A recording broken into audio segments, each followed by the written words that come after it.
हाँ, पंचवटी पर तो प्रकृति ने अपनी समस्त कला ही समाप्त कर दी है। निसंदेह गोदावरी के निर्मल जल ने इसकी शोभा और भी बढ़ा दी है।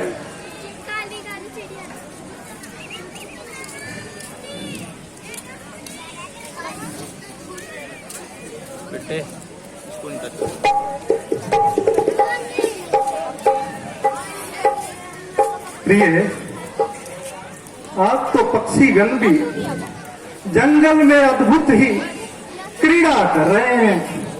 हाँ स्वामी।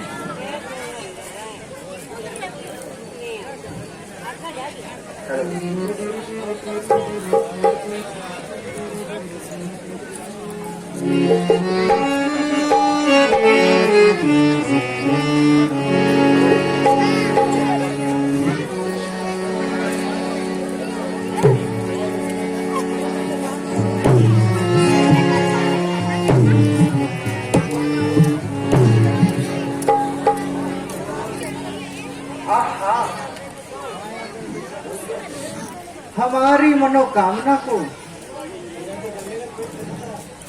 शायद ब्रह्मा जी ने जान लिया है। जो साक्षात कामदेव अथवा इंद्र के रूप में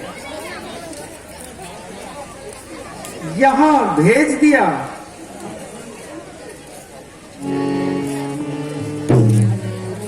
कितने सुंदर नेत्र हैं।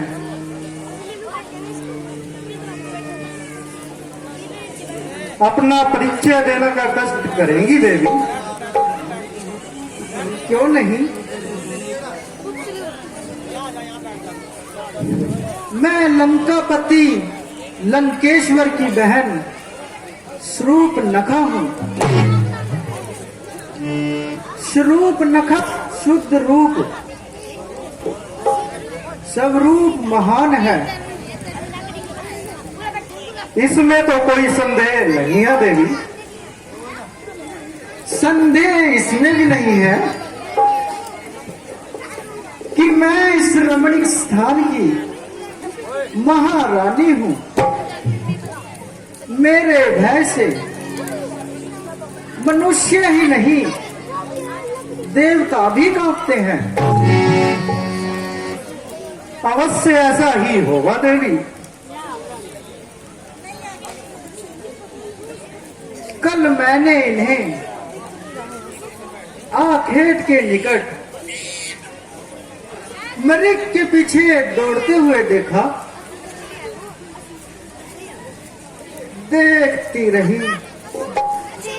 और फिर यह मेरे नेत्रों से ओझल हो गए। परंतु मेरी दृष्टि इनकी ओर ही लगी रही। आपकी दृष्टि इनकी ओर लगी रही, लेकिन क्यों? इसलिए कि ये हमारी सीमा का उल्लंघन का पाप कर चुके थे। तब तो क्षमा करें देवी, हमें आपकी सीमा का ज्ञान नहीं था। इसीलिए तो कठोर नहीं बनी वनवासी। यह स्वभाव अच्छा नहीं। आप सास और सौंदर्य की मूर्ति हैं। ये आप क्या कह रही हैं देवी? बात यह है कि जब से मैंने आपको देखा है, तब से मैं अपनी शुद्ध बुद्ध खो बैठी हूं। ऐसा लगता है शूर्पणखा हृदय वहीन हो गई है। नींद ने मुझसे संबंध तोड़ लिया है। यह आप क्या कह रही हैं देवी? पर पुरुष से तुम्हें ऐसी बातें शोभा नहीं देती। किंतु मैं आपको पर पुरुष समझू तब ना। मैं तो आपको अपना समझती हूँ। तुम्हारी इच्छा उचित नहीं है देवी। तुम्हारे लिए यही उचित है कि तुम अपनी इच्छा को समेटे यहां से लौट जाओ। इतने कट्टर बोल इस वेश में आपको शोभा नहीं देते। हम कट्टर बोल बोलने के इच्छुक नहीं।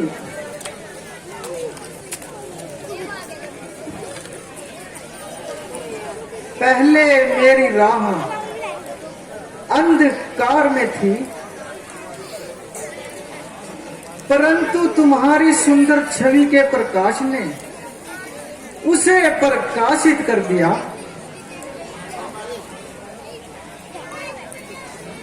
तुम मेरी सीमा हो, मैं तुम्हें चाहती हूँ, परंतु मैं आपकी इच्छा पूर्ण नहीं कर सकता। सन्यासी, तुम वास्तव में मुझे ही नहीं बल्कि ईश्वर की अमोल अप्सरा को ठुकरा रहे हो। ठुकरा नहीं रहे, तुमसे क्षमा याचना कर रहे हैं। यदि तुम्हें राजकुमार होने का अभिमान है तो मैं भी राजकुमारी हूँ। हो सकता है तुमसे ऊंचे वर्ण और कुल की हूँ। हमें इसमें से किसी बात का अभिमान नहीं है देवी। तो फिर मुझे अपनाने में संकोच क्यों? सुनिए, क्योंकि मैं विवाहित हूँ। शायद राजकुमारी को ज्ञान ना हो कि एक म्यान में दो तलवारें नहीं समा सकती। किंतु यह दूसरी तलवार, ओहो, तो आपकी दूसरी तलवार आपके साथ है? दूसरी नहीं, पहली। यदि मैं इस तलवार को तोड़ डालूं तो आपको इतना कष्ट उठाने की आवश्यकता नहीं है देवी। उन्हें देखो, मेरे छोटे भाई हैं, बड़े वीर पराक्रमी, और विशेषता यह है कि बिल्कुल अकेले हैं।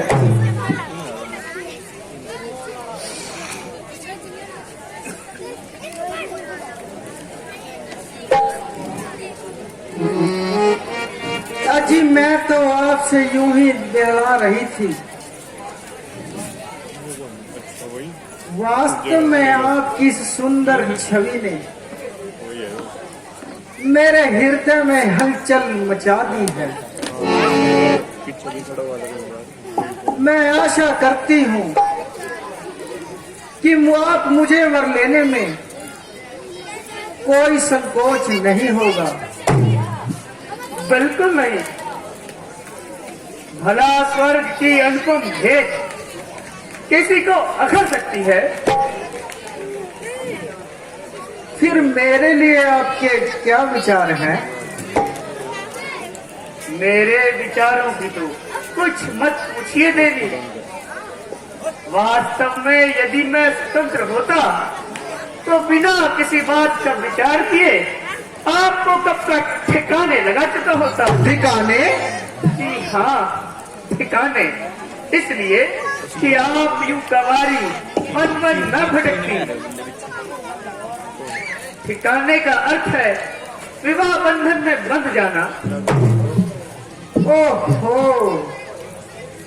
बड़े अच्छे विचार हैं आपके। अभी तो बात पुरानी नहीं हुई, मुझे अपना लीजिए ना। मैंने अभी कहा ना देवी, मैं इनका तुच्छ सेवक हूं। इनकी आज्ञा के बिना तो मैं सांस लेना भी दोष समझता हूं। तेरी शोभा बनूं क्या, मैं तो पीतल का गहना हूं। वो स्वामी है, मैं सेवक हूं। वो मालिक है, मैं नौकर हूं। तेरे जैसा ना आवारा ना कमारा कोई वर हूं। भोगन और मिला है जिसकी, वो है जिसकी मैं धरोहर हूं। तब तो सेवक को सेविका समझो, अवश्य मिलनी चाहिए। मैं आपके लिए सेविका बनकर रहूंगी।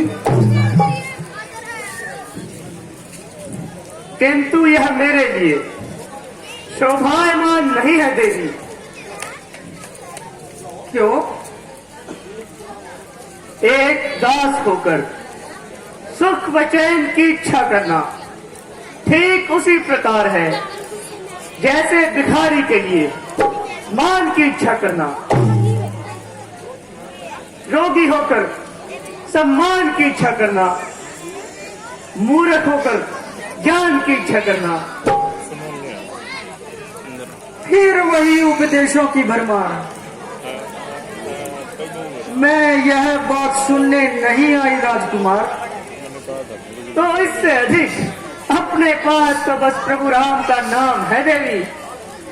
आप उन्हीं से प्रार्थना कीजिए। मेरी चाहत का नाश ना करो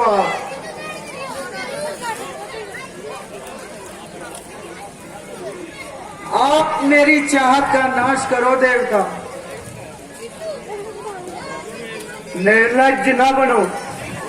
अच्छा यही है कि चुपचाप यहां से चली जाओ।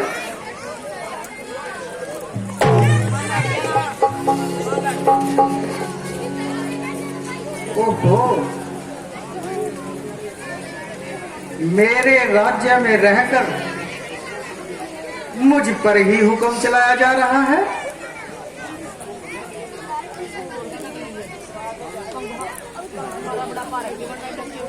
क्यों व्यर्थ में भटक रही हो देवी? अच्छा यही है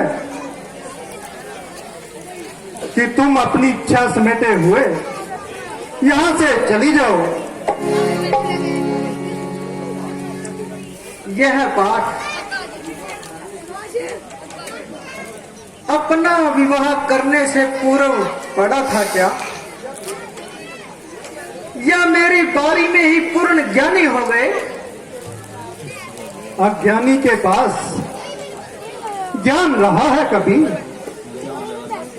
तुमसे विवाह इसलिए नहीं कर पा रहा क्योंकि मैं विवाहित हूं। समझ गई ना आप? जी हाँ, अब आप जा सकती हैं। तो क्या ये अच्छा हो कि जाने से पहले मैं इस वृक्ष को ही नष्ट कर दूं, जिसने मेरा साया छीन लिया?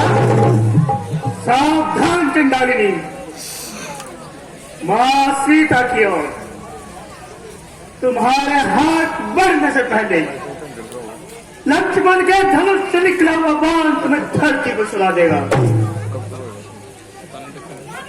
मैं वर चाहती हूं। अवश्य चाहो, किंतु मुझे ही क्यों? ये मेरे छोटे भाई लक्ष्मण भी तो हैं।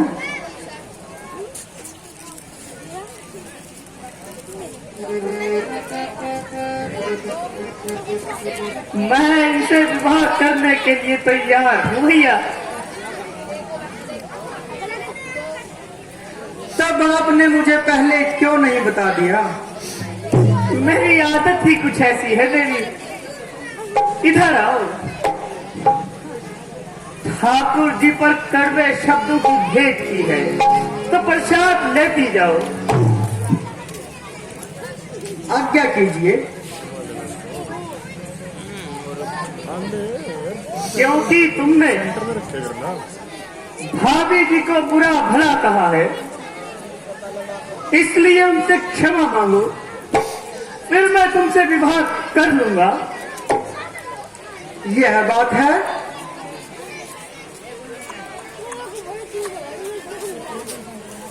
मैं इनसे क्षमा मांगने की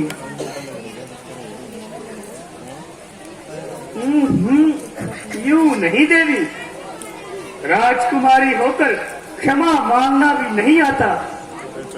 मेरे धनुष की डोरी पर नाक रगड़ते हुए कहो कि मैं देवी सीता से क्षमा मांगती हूँ। अच्छा,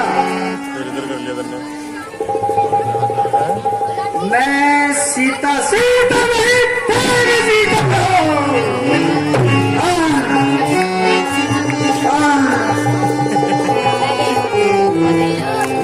तुमने क्या किया? तुमने मुझसे छल किया है। मेरी नाक कट गई। छल नहीं किया, तुमने अपने किए की सजा पाई है। तपस्वियों, मैंने तुम्हारा नाश ना किया तो मेरा नाम भी स्वरूप नखा नहीं। मैं अपने भाइयों को बुला कर लाती हूँ। यदि इसी दंडक वन में तुम दोनों की चिता ना जला दाई तो स्वरूप नखा मेरा नाम नहीं। मैं रावण की बहन नहीं, खरदूषण मेरे भाई नहीं। देख लूंगी मैं, देख लूंगी।